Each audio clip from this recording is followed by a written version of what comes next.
Hello everyone, Emma Power here. Welcome to another Pokemon TCG video. I know it's been a while, but we're back, and today we are looking at Battle Styles. Battle Styles, in case you didn't know, is the next set in the Pokemon TCG expansion. It's coming out in a couple of months, but I thought, well, since no one has any real idea, right now at least, what is going to be like the best cards from Battle Styles, I thought it was a good idea to cover some deck lists that just come from Japan, so I figured, okay, why not do this?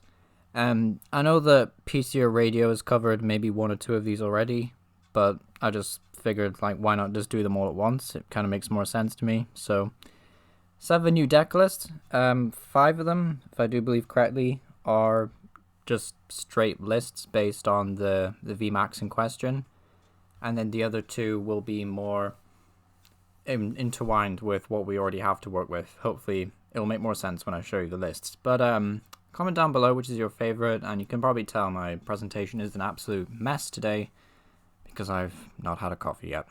My bad. So going into this first list, I think this is definitely the one that P-Studio Radio has already covered, so I won't spend too much time on this one. But if you're looking for an Urshafu single strike deck list, then this is the one. This is the one, honestly. It's playing a 4-3 Urshafu line, which kind of makes sense to me. I don't think you would want to go down to a 3-2 line. But the Urshafu, in case you didn't know, for 4 energy, does 270 damage, and it's not affected by anything, so it will go through Zamazenta, it will go through Decidueye, which is really good. And you can even buff it up with this strong energy that's down there in the corner. I'm not sure if you can see my cursor down there. And you can also use this Houndoom, which can let you search your deck for one of these strong energy cards, basically, and attach them to one of your Urshafu.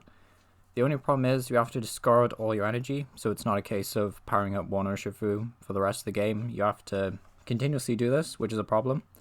It's why the list is running 4 Vitality Jar, which says you can shuffle 2 of these back in from your discard pile into your deck, and then each Houndoom can only use its ability once per turn, as worth noting. So you basically just have to get a bunch of Houndours out turn 1, an Urshafu preferably, an energy attached, and then you can sort of just try and power up Urshafu VMAX and go for big knockouts. They are not playing the dojo, which is interesting to me. I've noticed I've skipped the Pokemon and just gone straight to the trainers, but I'll come back to the Pokemon in a second, don't worry. The stadium, this one in case you didn't know what it does, it basically says once in your turn you may discard a single strike Pokemon from your hand. If you do, draw 2 cards, so it's a nice consistency card, just nice to have. 1 Tool Scrapper, just to get rid of pesky tools. 2 Air Balloon. A single strike Squirrel, we did talk about the Vitality Jar, so the Squirrel does 10 damage and then 10 more for each damage counter on this Pokemon, which actually has a little bit of synergy with Houndoom, because whenever Houndoom uses ability, you get to put, well, you have to put 2 damage counters on that Pokemon that you accelerate energy to. So it's a very complicated way of saying it's Outrage, but on a tool card. 3 switches, 4 communication, 4 quick ball, 4 research, 3 Marnie, 3 boss's orders. So fairly straightforward in the trainer counts, 4 of everything nearly, just going for high consistency. No escape rope in here. I think this was one of the first events where escape rope was legal, and this person was like, okay, either I play 2 switch and escape rope or just go all 3 switch, and they probably thought, well, I don't want to give my opponent the choice, because if you think about it, if you let them choose with escape rope, then what do you do if your Urshafu can't really do anything? That would be my logic for not playing escape rope, right? Because you do a massive attack, you do a lot of damage, so why would you want them to promote like some single puny Oranguru or something for 1 prize? It seems kind of bad, so I do respect the 3 switch. 1 Jirachi, going back to the Pokemon. This is here for the horrible psychic weakness against Dragapult, against Whimsicott, and against Mew3, because Mew3 Pikarom is still probably going to be a really good deck when this set comes out, so Jirachi, really important. If you want to play either of the Urshafus, I suggest picking up at least 1 Jirachi. 1 Dedenne, 1 Crobat, and then 1 Eldegoss, just to help with just consistency in general. And then that's it for the single strike Urshafu. So moving on to the rapid strike run, we have a 3-3 line, so not as heavy, but you don't need it to be because you'll generally only need 1 or 2 Urshafus throughout most of the game. Now this list is a bit more teched out, so I'll do my best to keep you updated, and we'll just go with the normal order of trainers. Pokemon first. So a 2-2 Octillery line, what you kind of expect. Octillery says once during your turn you may search your deck for Rapid Strike Pokemon, so you can try and find one of your Urshafus or Urshafu VMAX. In case you didn't know what this Urshafu VMAX actually does, for single energy, if it moved to the bench, to the active, then it will do 150 damage for a single fighting energy, which is really strong. So very easy 300 damage against fighting weak Pokemon, which is absolutely insane for a single energy. So does that remind you of anyone? Anyone remember Gliscopod? Yep, Urshafu is a spiritual reincarnation of Gliscopod. But Octillery, nice consistency card, help you find a bunch of different things that you might need throughout the game. We also have one Empoleon. Empoleon's just nice. It has a good ability that will shut off all of your opponent's basic non-rule box Pokemon, I do believe. And it also has 2 retreat cost, which will allow you to just utilize the fact that you play 2 Air Balloon. You also play a Stadium down in the corner here. Battle Styles Rapid Strike Tower, which will let you just retreat for 2 colors less. So Empoleon has free retreat, really nice. And then there is an Eldegoss V. Eldegoss V here just to, again, pick up a supporter card. One Dedenne, that is a Shining Crobat V. And then one Aranguru, just so in case you have to research or something, you can just put it back on top. We have one Ordinary Rod. Fairly interesting in my opinion. You don't usually see Ordinary Rod in VMAX deck lists, but this person obviously thought it was good for something. We do see 2 Great Ball. I'm fairly confident that's just an alternate artwork for Great Ball. 4 Quick Ball, 3 Communication, 2 Switch, 1 Escape Rope, 2 Air Balloon, 1 Karate Belt, I do believe. I think that's Karate Belt. It looks like Karate Belt. 1 Toe Scrapper, 1 Great Catcher, 1 Reset Stamp, and then I think this is 2 Wash Scrolls, which is for 3 energy.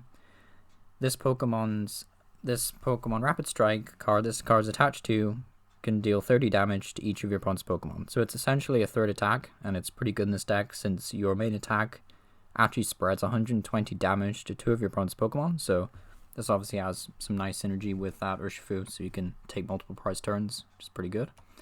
You also have 1 Guzman Hala, just because you play Special Energy, you play Stadiums, you play Special... Whoops. So, you just play everything for Guzman Hala, so you have loads of targets. 1 Cheryl, 1 Phoebe, 2 Karina, 4 Research, 3 Boss's Order, 1 of the new towers, and then 1 Dojo. Karina basically is just Crobat, but a supporter card. Phoebe will let you cut through Zamazenta, I'm pretty sure, Zamazenta and Decidueye. Whereas Cheryl will just heal all damage from all of your evolution Pokemon, but you have to discard all energy. And why that's really good in this deck is that you only need a single energy to attack with most of the time. So, yeah, really strong. So that was the Rapid Strike deck list.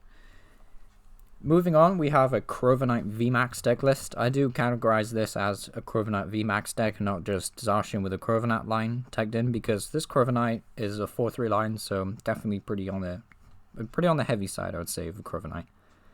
So, why this deck was possibly considered to be really good is because of the Cheryl supporter card, healing all the damage, but also the Translink, what was the name of that Pokemon? Bronzong. I don't know why I had a mind blank there. Bronzong, which will let you just move around all the metal energy as you like. So, whereas Urshafu had the benefit of only needing a single energy, this guy, Crovenite, can basically say, right, I'm going to move all my energy to Zacian, play a Cheryl, heal all the damage, and then move all the energy back, and there'll be no negatives. Except you played your supporter for the turn, but that's about it. So you can literally just heal your 320 HP metal-type Pokemon, which is pretty busted in this day and age, in my opinion. Also, Crovenite has an ability which says, none of your opponent's Pokemon's abilities affect this Pokemon.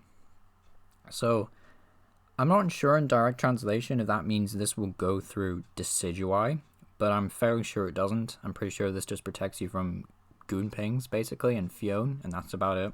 But still a nice ability to have. It's better than having some silly 50 damage for single energy attack cost, in my opinion. Main attack, 3 energy, 240 damage, and it can't use it next turn. So it's a slightly power group Zacian V, but it has a lot more HP. And it also has free retreat, believe it or not. So this Crovenite is very strong. Sorry I don't have a clear image of a Crovenite. 1 Dedenne, 1 Crobat, 1 Eldegoss seems to be a running theme with these lists. 1 Arangur, 1 Mew to protect you from Bigoron, I assume. 1 Chaotic Swell, 1 Tool Scrapper, 1 Communication, 1 Tool Card. I'm fairly sure that is the new Tool Jammer, which says once this Pokemon is attached to your active Pokemon, your opponent's active Pokemon tools do nothing. I'm not sure why that's in here. I don't think it's particularly needed, but this person obviously thought there was some merit in it, so it's in here. 1 Reset Stamp, 2 Evolution Incense, 3 Escape Rope, 4 Metal Saucer, 4 Quick Ball, 2 Juniper, 4 Marnie, 3 Boss's Order, 2 Cheryl, 2 Capture Energy, 3 Coating, 8 Metal. So that is Crovenite. If you're interested in playing Crovenite, voila, here is the list. Okay, Coco VMAX next. Coco VMAX is possibly one of my more preferred decks out of this. I'm not going to lie, I'm a little bit biased towards Metal, but Lightning is really strong, and this deck has a lot of potential. So if those of you who don't know what Coco, type of Coco VMAX, does 180 damage, and if you're behind on prizes, your opponent's active Pokemon is now paralyzed. So that should sound fairly familiar to Choo Choo Electrode, which also did a very similar attack. So how Electrode works is basically you knock out Electrode, he gives your opponent a prize card, you search your deck for 2 lightning energies, you attach them to Tapu Koko, and then potentially you just hit them for 180, hope they can't switch, and then finish them off for 180, because 180 just 2-hit kills everything in the game, so you shouldn't have to worry too much. And then of course we have Crushing Hammers for denial, and then we can combo it late game with Reset Stamp to stamp our opponent down to 2-3 cards and hope they can't draw out of it.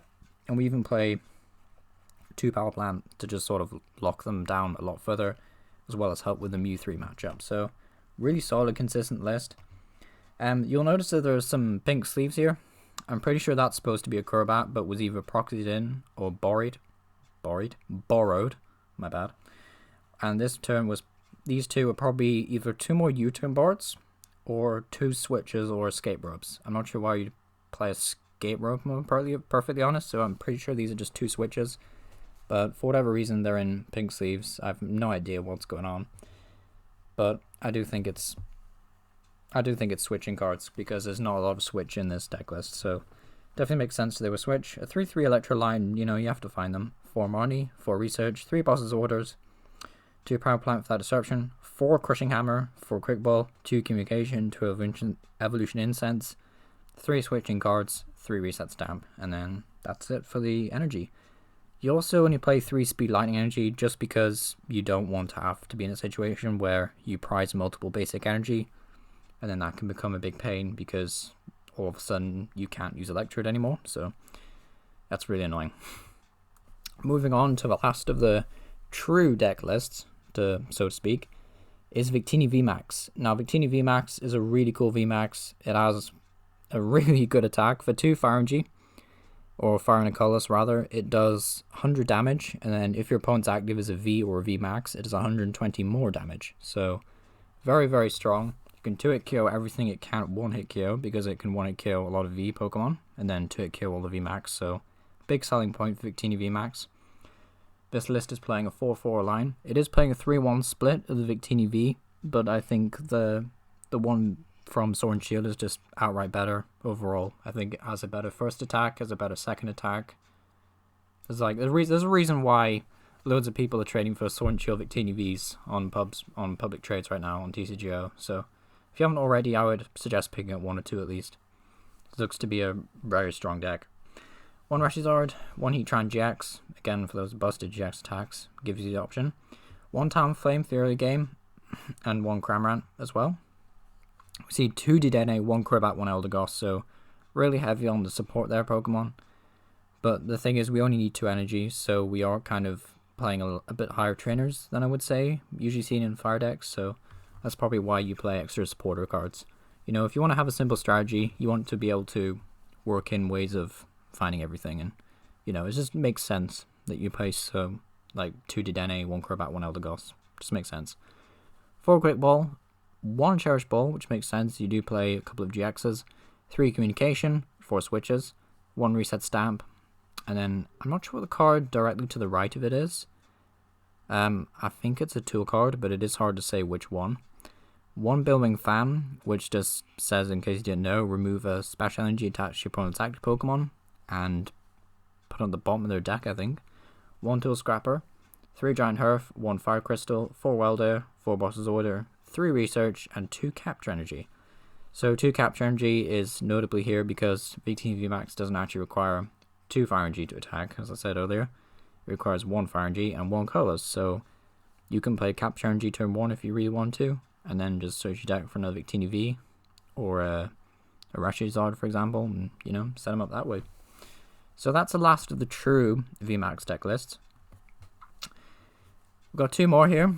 These 2 Tagons are basically just here to show that obviously you can play these VMAXs with different decks. I won't talk about these ones all that much. But this is basically a Scorch list that plays a 2-1 line in Scorch. I think that's a pretty cool addition to, or inclusion I should say, of the Victini VMAX. There's a couple of other fairly noticeable things about this list. For example, it's playing 2 Pokegear and 3 Crushing Hammers. You don't usually see those in Scorch, so it's pretty interesting. We do see, in case you can't see that, I don't know if it's too bright for you, but that's 2 Switch cards. And yeah, that's pretty much it. It's a pretty bog standard Scorch list other than that. But it is playing a 2-1 Victini VMAX line. And then finally, the last deck of the video is possibly the strangest list I think I've seen in quite a while. This is Mew3 Orisha Fu. This is not a combo I expect. So how this is working is that you have the Mewtwo, and then Mewtwo can copy, of course, any GX attack or EX move. So what you can do is just use fire types and pair it up with Welder. Now what's interesting about this particular build is that it is playing 2 Flareon GXs. Like, when was the last time you saw a Flareon GX? Be honest. Flareon GX, in case you didn't know, because it's definitely been a while since people have seen one of these on the ladder, and it is in standard format. It does 30 damage for a single Fire Energy, and you get to accelerate 3 Fire Energy cards from your hand to your Pokemon in any way you like. So really good first move, like very strong. So if you can get one of these in the discard pile, which is pretty easy to do with this deck, then just brilliant. Brilliant first attack to use with Mewtwo. Can't really say more than that. Its second attack does 190 damage, which is really nice. It basically does 190, and you have to discard 2 Fire Energy, but remember, you do play Welder, so pretty good. And the GX attack on Flareon does 20 damage for each Fire Energy in your discard pile. They're also playing the Brilliant Flare Breaks and Zard, because sometimes 180 damage is just enough. You don't need to do the 190 and discard them. So the Breaks and Zard makes sense that you'd play it. Rashizard, of course, there for that amazing GX attack. Just can't stress enough why that GX attack is so good. It also gives the option to use Outrage as well, which is pretty good. There is a 1 Talonflame V for that early game support, 1 Empoleon V. I'm sure that's just to kind of like lock your opponent out of the game, I would say. Honestly, oh, sorry, my voice is fainting basically. But Empoleon V, I do think is very interesting. I'm not sure why you would pick Empoleon V over maybe another consistency card, because the support account in this deck is noticeably lacking, but it's whatever they went with. It's whatever they went with. 1 Celebi. Now, not many people have seen the Celebi in Manaphy, but the Celebi says, look at the top 6 cards of your deck, and you may reveal an energy card you find there, and put it into your hand. So yeah, it's an interesting list. Like, I'm not sure why you need to find an energy that desperately. Unless Celebi is the one that finds a Pokemon. Someone could correct me if I'm wrong in the comment section, that'd be very helpful. But then 2 Dedenne, 1 Crobat, 2 Crobat actually, sorry. 2 Dedenne, 2 Crobat, and 1 Eldegoss. And then of course, the star of the show, a 2-2 Urshafu line. Wow, this list is crazy. This list is actually crazy. In case you're wondering, there's 2 Escape Rope over there and 1 Air Balloon. So, the 2-2 Urshafu line. So what is Urshafu here for? Well, Urshafu can attack with a double strike energy, and the logic behind this person was, well, if I just attach 1 Fire Energy with Heat Stage, with my Mew3 copying Flareon GX, all I need to do after that is just attach one of these double strike energy cards, and then I can, you know, use its second best attack. And 190 plus 120 is obviously really good damage in today's format. So this person was obviously just thinking, how can I optimize Welder Mewtwo to have a great Pico Robin Eternatus matchup? and great against one prizers as well, because the spread damage definitely would hurt something like Mad Party, for example. So yeah, I'm a big fan of the list. The only thing I disagree with is the Empoleon. I think the Empoleon's a bit weird. But other than that, I think it's a really cool list. Not really got much else to say about this one, and this is the last one, so if you've enjoyed today's video, be sure to leave a like and let me know in the comment section what your favourite list was. Thank you for watching.